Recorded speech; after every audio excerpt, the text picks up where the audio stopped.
తెలంగాణ విద్యుత్ ఆర్టిజన్ కార్మికులు సమ్మెకు సై అంటున్నారు. కాంగ్రెస్ సర్కార్తో తాడో పేడో తేల్చుకునేందుకు సిద్ధమవుతున్నారు. ఆర్టిజన్ వద్దు, కన్వర్షన్ ముద్దు అంటూ కదం తొక్కుతున్నారు. ఎన్నికల వేళ తమకు ఇచ్చిన హామీలు నెరవేర్చాలని డిమాండ్ చేస్తున్నారు. ఈ మేరకు హైదరాబాద్ చికట్పల్లిలోని లేబర్ జాయింట్ కమిషనర్ను కలిసి వినతి పత్రం అందజేశారు.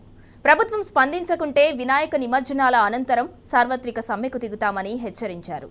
ఇక మరింత సమాచారాన్ని మా ప్రతినిధి అరవింద్ అందిస్తారు.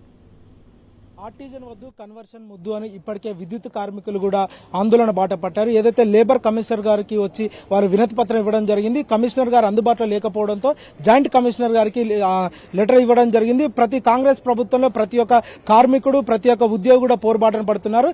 మేము మా ప్రాణాలకు పణంగా పెట్టి మేము విద్యుత్ సేవలు చేస్తాం, కానీ ప్రభుత్వం మమ్మల్ని ఎందుకు పట్టించుకోదని కూడా ఇప్పటికే కార్మికులందరూ తీవ్రంగా ఆగ్రహం వ్యక్తం చేస్తున్నారు. మనతోని ఉన్నారు, వారిని అడిగి తెలుసుకుందాం. సార్, ప్రధానంగా మీరు ఇక్కడ రావడానికి కారణం ఏంటి సార్?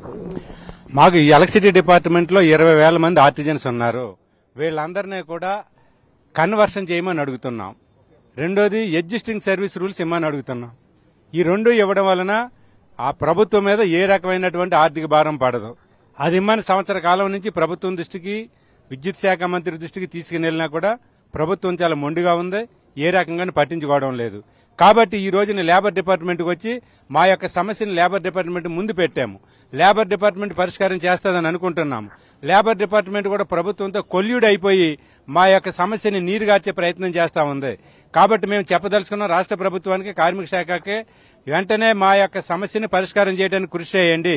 లేని పక్షంలో గణేష్ నిమజ్జనం అయిపోయిన తర్వాత ఏ రోజునైనా కూడా ఈ రాష్ట్రంలో నిరవధిక సమ్మెలోకి వెళ్లడానికే 20,000 మంది ఆర్టిజన్ కార్మికులు సిద్ధంగా ఉన్నారని చెప్పేసి హెచ్చరిక చేయడం కోసం ఈ కార్యక్రమం పెట్టాం. సార్, ప్రధానంగా ఏదైతే అసెంబ్లీ సెషన్ జరుగుతుందో అప్పుడు మీ ఆర్టిజన్ కార్మికుల గురించి మరియు విద్యుత్ కార్మికుల గురించి బట్టి విక్రమార్క గారు ప్రస్తావిస్తారని కూడా మీరు అందరూ ఉత్కంఠగా వేచి చూస్తారు. సో అది ప్రశ్నించకపోవడం, అది అసెంబ్లీలో చర్చకు రాకపోవడం, దానికి మీరు ఏమంటారు సార్?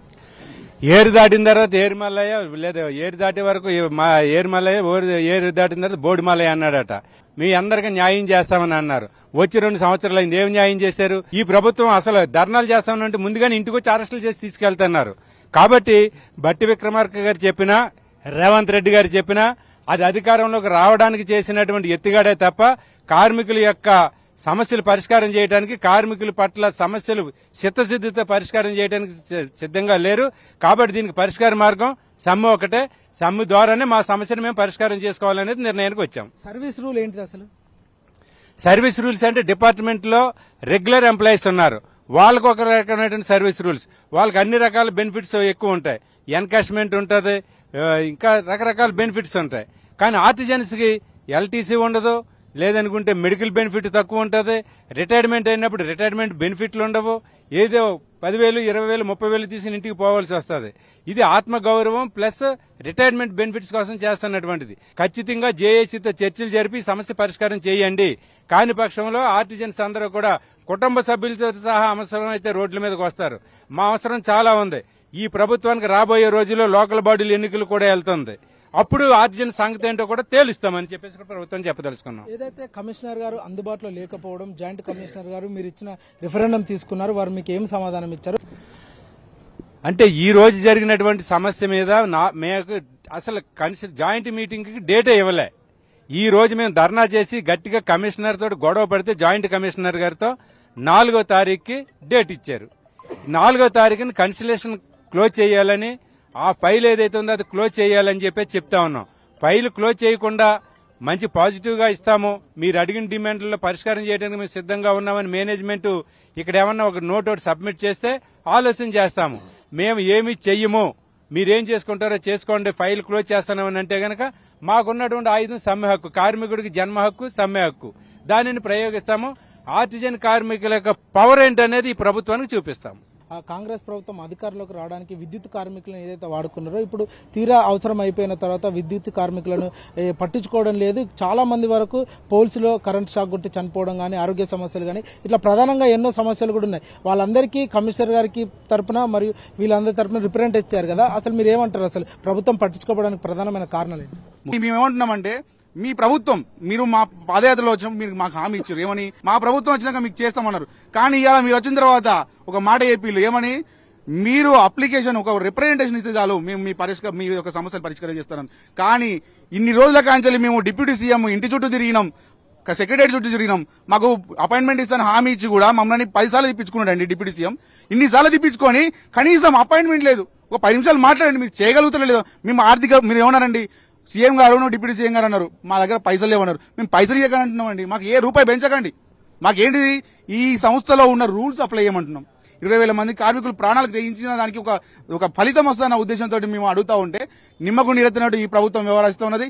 ఈ యొక్క ప్రభుత్వమే, ఈ యొక్క సీఎం గారు డిప్యూటీ సీఎం గారే మాకు విధులేని పరిస్థితుల్లో సమ్మె చేయాల్సిన పరిస్థితులు క్రియేట్ చేస్తున్నారు. కాబట్టి ఖబర్దారాన్ని కూడా తెలియజేస్తున్నాం, ఖచ్చితంగా సమ్మెలకు పోతామని. రాష్ట్ర ప్రభుత్వానికి మీరేం చెప్పాలనుకుంటున్నారు? అంటే రాష్ట్ర ప్రభుత్వము ప్రతిపక్షంలో ఉన్నప్పుడు ఇదే బట్టి విక్రమార్క గారు విద్యుత్ శాఖ మంత్రి వర్యులు ఇదే అసెంబ్లీలో మీరు ఆర్టిజన్లను మోసం చేసిర్రు, రెగ్యులర్ చేస్తా అని చెయ్యలేరు, ఆర్టిజన్ గా గుర్తించి అన్యాయం చేసిర్రని 4 లీడర్ గా ఉన్నప్పుడు ఈయననే అసెంబ్లీలో మాట్లాడిండు.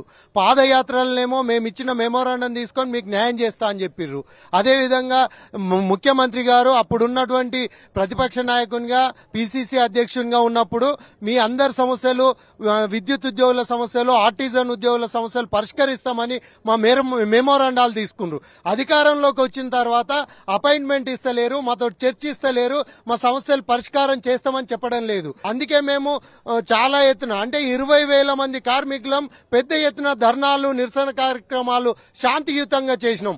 కానీ ఇప్పుడు 11 నెలలు అవుతున్నా పరిష్కారం చేస్తలేరు కాబట్టి, సమాధానం చెప్తలేరు కాబట్టి తప్పకుండా సమ్మెకు పోతామని, లీగల్ గా సమ్మెకు పోవడానికి సిద్ధంగా ఉన్నామని ఈ సందర్భంగా తెలియజేస్తా ఉన్నాం. ఏదైతే చూసుకుంటే కార్మిక లేబర్ ఆఫీస్ దగ్గర కూడా ప్రతి విద్యుత్ కార్మికుడు కూడా ధర్నా చేస్తున్నారు. ఏదైతే మేము ప్రాణాలు పణంగా పెట్టి మేము ఇంత పని చేసినా కూడా ప్రభుత్వం ఎందుకు పట్టించుకుంటలేదు అనేది ఆవేదన వ్యక్తం చేస్తున్నారు. ఏదైతే ప్రభుత్వం కనుక చర్యలు తీసుకోకపోతే వినాయక చవితి తర్వాత రాష్ట్ర వ్యాప్తంగా సమ్మె ఏర్పాటు చేస్తాము. దానికి ప్రతి ఒక్కరు కూడా జిల్లాలో ఉన్న విద్యుత్ కార్మికులందరూ కూడా మాకు మద్దతుగా రావాలని కూడా వీళ్ళు ప్రధానంగా తెలుపుతున్నారు. మాకు బెనిఫిట్స్ కావాలి, మాకు పిఎఫ్లు కట్ కావాలి, మాకు రిటైర్మెంట్ బెనిఫిట్స్ కావాలి, మాకు నెలసరి వేతనాలు కావాలి. ప్రభుత్వం కనుక తక్షణమే విడుదల చేయకపోతే సెప్టెంబర్ అంటే 6 తర్వాత రాష్ట్ర వ్యాప్తంగా విద్యుత్ కార్మికులు ధర్నా చేస్తారని కూడా ఇప్పటికే ప్రధానంగా తెలియజేస్తున్నారు. వీడియో జర్నలిస్ట్ అరవింద్తో టీ న్యూస్ హైదరాబాద్. అరవింద్.